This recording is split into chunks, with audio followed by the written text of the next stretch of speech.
Before we get to today's show, I should let you know that we've got merch. From hoodies and hats to tote bags, mugs, and more, you can now shop official National Post gear.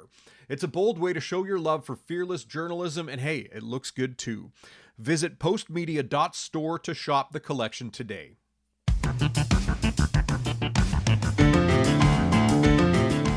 Talk of Alberta separatism is reaching a simmer as supporters of independence brought forward what they say is a successful petition drive to get a question put to voters.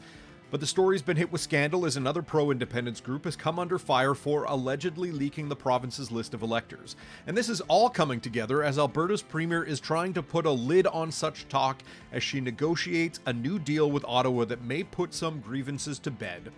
I'm Dave Breckenridge, and this is 10-3. Calgary Herald columnist Don Braid joins me to discuss who some of the key figures in the movement are, why they're arguing for separation, and how the debate has affected politics in Alberta. Don't forget you can find us on Apple Podcasts, Spotify, Amazon Music. I'd love it if you could leave us a rating, a review, and tell your friends about the show. So, Don, earlier this month, Alberta separatists delivered boxes containing what they say is about 300,000 signatures of Albertans who want to see a referendum on secession put to voters this fall. For people who are listening who are kind of aware of the separation movement, but perhaps not familiar with who some of these groups are, who is the main group that's been pushing this petition over the last number of months?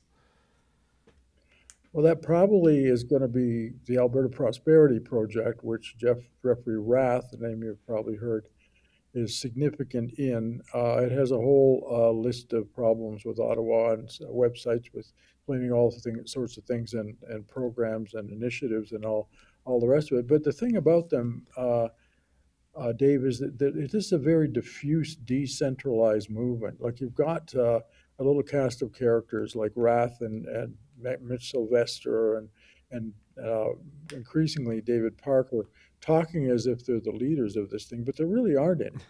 It's very widespread, very sort of citizen oriented, very grassroots, and doesn't really have a single organization that represents it. There's no kind of UCP on the separatist side of the Yeah, field. and as you mentioned, Mitch Sylvester is one of the key figures in this. He was at the Elections Alberta office in Edmonton, wearing his big Alberta Independence hoodie. Very stands out, striking figure, shaved head, former military guy, if I remember correctly. And Jeff Rath has been the outspoken kind of public face of this, I think, since last year, as he was one of the key figures during the whole Canada as 51st state argument when Donald Trump started pitching it. He was seen on Fox News talking up how Alberta could be a great 51st state. Although he has since tried to back away from some of those comments. He and others in the Alberta Prosperity Project have said there's been no discussion around this idea of Alberta joining the United States at this point. You mentioned David Parker and as one of the other players in this, and he's not directly tied to the Alberta Prosperity Project, but he is kind of a key figure in this movement. What can you tell listeners about who David Parker is and what not his role in separation has been, but his role in Alberta politics over the last 5 years? Well, he's been remarkably public for a guy who really doesn't have that much to offer, in my view, except a kind of dedicated, consistent extremism. He was behind Take Back Alberta, which you remember was very active for a while, certainly in the 2023 election.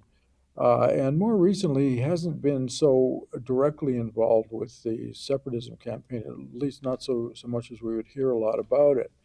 But then he formed this, what's the name of it, David? It's The leaving my Centurion mind. Project. Uh, yeah, the Centurion Project. He formed this thing, which was intended to be kind of campaign tool, campaign device, a way to get people in to work and sign up more people and more people, and it would spread out. And this is where the trouble started, of course, because somehow he acquired, or seems to have acquired, the electors list from the other separatist group, the Republican Party of Alberta, which is a legitimate political party. in the legal sense, and had a right to have this electoral list, but did not have the right to pass it on to anybody else. And it seems that the Centurion Project got its fingers on into that pie and started using it to recruit people. And as we know, and has been much in the news, um, up to 3 million of Albertans may have their data exposed. So we've got a genuine scandal in the middle of all this. You had to wonder when when one would happen, Dave, because there are so many invitations to it from these people because they can be very extreme. So that's David Parker is now in that. First of all, he said he'd cooperate with the Elections Alberta investigation of that data leak. Now he says he won't. We have to remember this is the guy who said you don't have to pay any attention to what the rest of Canada thinks because we're backed by the Americans, you Mm-hmm. fools. I mean, people are right to be suspicious that the Americans might be involved in this, Dave, because they keep saying that. Yeah, and I do want to talk a little bit about this data breach scandal. I know it was brought to light by a couple of independent journalists in Alberta that Elections Alberta showed up at a meeting of the Centurion Project, accompanied by law enforcement officers. And it was revealed then that it was believed that the Centurion Project, as you say, had a copy of the list of electors, which is about 3 million Albertans and their Mhm. personal information. And then it was revealed by a former colleague of ours, Jen Gerson, that she had reported it to Elections Alberta about a month earlier, that there was perhaps some kind of malfeasance involved with the list of electors and the Centurion Project. So this data essentially was compiled in a database that anyone could sign up for and access. What is the concern relating to this data breach? Is it privacy concerns? Does it raise concern about the legitimacy of the petition that the Alberta Prosperity Project has going on? Have they tried to distance themselves from David Parker and his ilk? Kind of, you talk about there being the possibility for scandal at a number of turns in this movement so far, but what makes the data leak as such a concern for you as someone who looks at Alberta politics? It contains just about everything there is to know about a person. It includes your first, middle, and last name. It includes your address. It includes your email address. It includes your phone number. It includes your voter identification number. It includes things that never were in the phone book when there were phone books, and you had entry into the phone book was voluntary, or as you remember.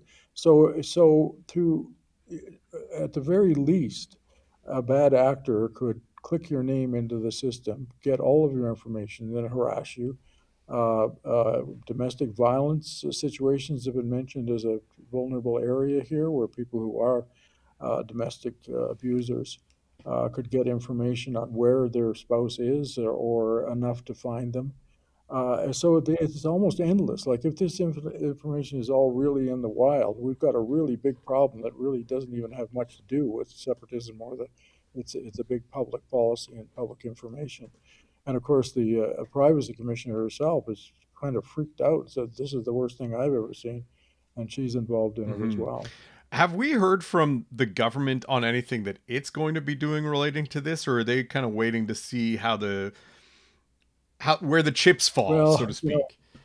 you mentioned Jen Gerson. Okay, Jen did her thing, and good for her. They didn't investigate, and they didn't investigate because of a rule the province had brought in, saying that you must have evidence before you can investigate, not just a really scary scenario. You've got to have solid evidence before you can investigate. In fact, somebody else reported it, and they still couldn't investigate because of rules that the province brought in last year, and that Gordon McClure, the electoral officer, warned then would stop them from launching investigations.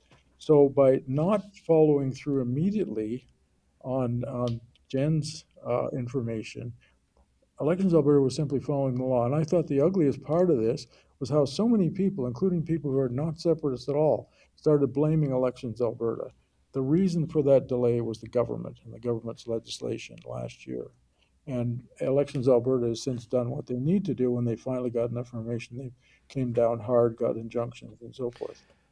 Stepping away a little bit from the scandal and some of the players, and looking at this movement a little more broadly. I mean, you talk about um, the Alberta Prosperity Project, and they seem to have kind of a list of grievances or a list of reasons that Alberta would be better off on its own.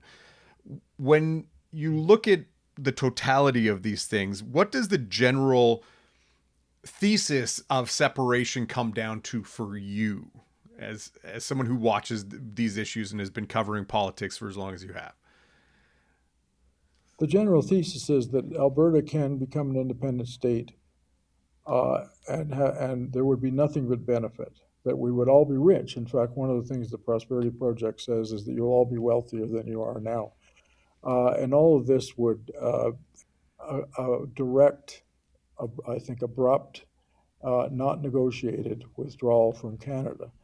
Um, the problem with it, of course, is that it's nonsense. But these people do not acknowledge a Canadian context. That's what I think is really odd about them. The Quebec separatists have always been very aware of Canada and always had policies in dealing with Canada in the event of separation.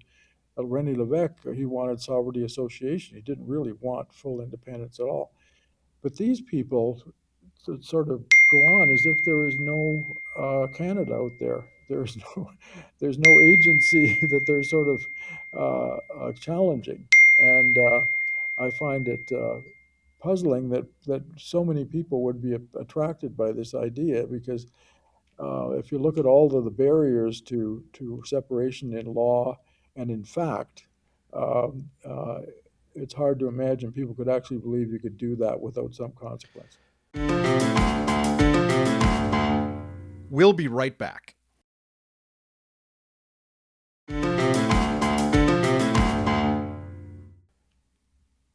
Key in all of this debate over the last year or so has been the politics of the province and whether the government under Danielle Smith, and even to some extent the government under her predecessor Jason Kenney, have kind of stoked the fires of separatism by creating kind of a never-ending fight with the federal government, and that the perception that Alberta has been wronged in myriad ways by the federal government and federal policies over years and decades. And is there any truth, in your opinion, any truth to that idea that the government has done a bit of a bad job in stoking these fires, in keeping kind of these grievance politics going? And on the flip side, how do you feel that Premier Danielle Smith has done in trying to distance herself from the perceptions that she is, in fact, a separatist? Well, from the federal side, this movement has a founding father, and his name is Justin Trudeau. The 10 years, the 10 Trudeau years, the pandemic, all that came out of that was the gestation period for this movement. And it went from becoming sentiment to radical belief in many cases. Um, as for Smith, I do not believe she's a separatist at all. I do believe she wants Alberta to work within the United Canada. I talk to her people and sometimes to her a lot, and I just don't buy that one. In fact, I think we're going to see a bit of a surprise coming up, Dave, and we're going to see them start to get tough with the separatists in their midst. There's been little signs of it just in the past week when ministers have come out and said they believe in United Canada, or sovereignty within the United Canada, and all that. But she has been blowing so much smoke and so much, uh, uh, not disinformation exactly, but so many different stories that nobody knows what to think. Like you asked anybody what they think about the referendum, they don't know what to think because she told so many stories on the referendum. But there will, and I'm convinced that there will be an independence vote on the ballot, whether it's Thomas Lukaszik's positive approach to it or something else. It will be there on October 19th because they want to slam a lid on this thing, and they're hoping that the deal that will be announced on Friday will do that. You mentioned the deal on coming on expected to come on Friday, and this memorandum of understanding between the Alberta government and the federal government led by Mark Carney. What are the areas where you think we'll finally get movement on that may help Smith in addressing some of these separatists within her party and with outside her party. Well, you will get for sure an agreement on the carbon pricing, which is not entirely to Alberta's benefit, and it certainly isn't entirely popular with a lot of the energy companies that are going to be expected to build these pipelines and produce this oil. So there's little glitch there for sure. So there will be that, and then there's almost certainly going to be some kind of commitment to an actual pipeline. Whether they go so far as to say North Coast of BC, I don't know. That's a tough one for Carney because of sentiment there, because of the tanker ban that Trudeau passed. It's not really a tanker ban at all. It's just you can actually go in there and pick up oil. You just can't take heavy oil. But anyway, those are the core of it. Now they've been so excited in the past week, Dave, the premier and her people, excited about this that there may be something else that we're not quite expecting that's really really positive for Alberta and the economy and for their cause. Because the standard things that we're expecting, like pipeline and carbon price, that's not going to be a big shock to people. So maybe there is something a little extra coming. Do you We'll get a see. sense that that will actually calm down the separatist movement? I just while we were sitting here, I had Twitter open on my phone and I saw a post by someone tied to a conservative news outlet, and it was about the prospect of a carbon price and the notion that a carbon price would be a sellout. And will a deal embolden separatists or embolden Smith to shut down the separatists and say, hey, look, I'm working here to get a deal. I'm not worried about you and your little grievances. We're going to get a deal done and we're going to repair the relationship that was broken by Mark Carney's predecessor. I think you've got it. Now, the core separatist group of people we're talking about, like Rath and Parker and Sylvester, you're not going to convince them with this. They're going to go on and be what they are. The question is, what's it going to mean for the separatist leaners, the people who are willing to maybe cast a yes vote to separation on this referendum when it comes up, but are thinking of it more as a message to Ottawa than an actual threat to separate. What happens there? Does those people moving back to the center, kind of liking the idea, knock maybe 5% off the separatist vote on a referendum? I think that's possible. That could actually happen. But you're not going to stop the separatist movement, which even now is trying to line up membership to flood the UCP party and nominate separatist candidates for the next election. Uh, you're not going to stop that. It may slow down of its own accord. Maybe it peters out, but those leaders will still be there.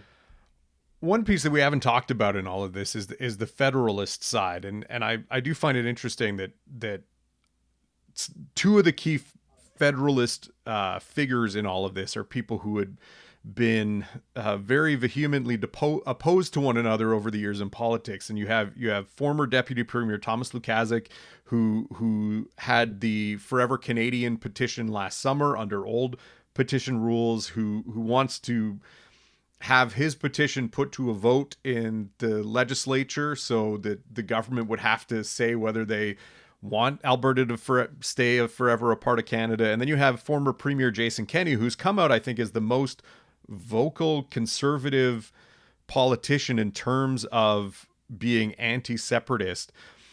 Does the Federalist Yeah. movement need to see more voices like Kenney come out of the woodwork over the next couple of months? Is he going to be the face of this through the summer as we potentially see a referendum in October, or do you think we'll see other voices out there? Well, I think eventually we would, we're getting into. We haven't seen the referendum campaign yet. That's so lots can Mm-hmm. happen then. Kenny is virtually pleading, almost begging other people to get involved. Lukaszuk, of course, was a PC, but he has no love at all for Kenny or the whole UCP movement. So there's going to be divisions there, but maybe the larger question is, what is Ottawa going to do? What's going to start coming out of Ottawa on a day-to-day basis, or coming out of people in all provinces, other provinces, talking about what's what, like David Eby talking about how you really think you're going to have a pipeline when you're a separate state, or that kind of thing is bound to be part of a federalist campaign that hasn't really begun yet. What do you anticipate the next couple of months will look like? Whether, we get the MOU signed, Smith tries to move things forward in terms of, I'm succeeding in the areas I said I would succeed in. Will we see a question put to a ballot in October with the other referendum questions that the province has put forward?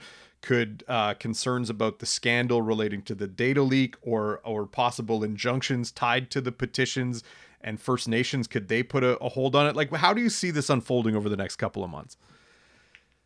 Well, I think for the immediate future, you're going to see things calm down a bit because the legislature won't be sitting. There's no new legislation. The government wants to sort of calm the waters and see how the new agreement plays out. And then after that, whenever it is that the province gets around to designating a question on the referendum ballot on separation, then you'll see the campaigns begin and it'll start to heat up again. But I think for now they're going to be very, very interested, and they'll have their pollster at the ready to find out what people think of the agreement and what it's doing to people, of the opinions of people who are at least moderate separatists, if you like, people who are leaning that way but won't necessarily stay that way. So that's going to be crucial for the next little Excellent. while. Well, yeah, I mean, we'll see what happens with the MOU between Alberta and the federal government this week, and we'll see what the fallout of that is over the coming weeks. Don, thanks very much for your time. Thanks a lot, Dave. On Wednesday, an Alberta judge upheld a challenge from a pair of First Nations, throwing out a decision by the province's chief electoral officer to issue a petition for a referendum on provincial separation. Meanwhile, the same judge ruled against another First Nation that had argued there would be irreparable harm if the court did not step in to stop the independence referendum.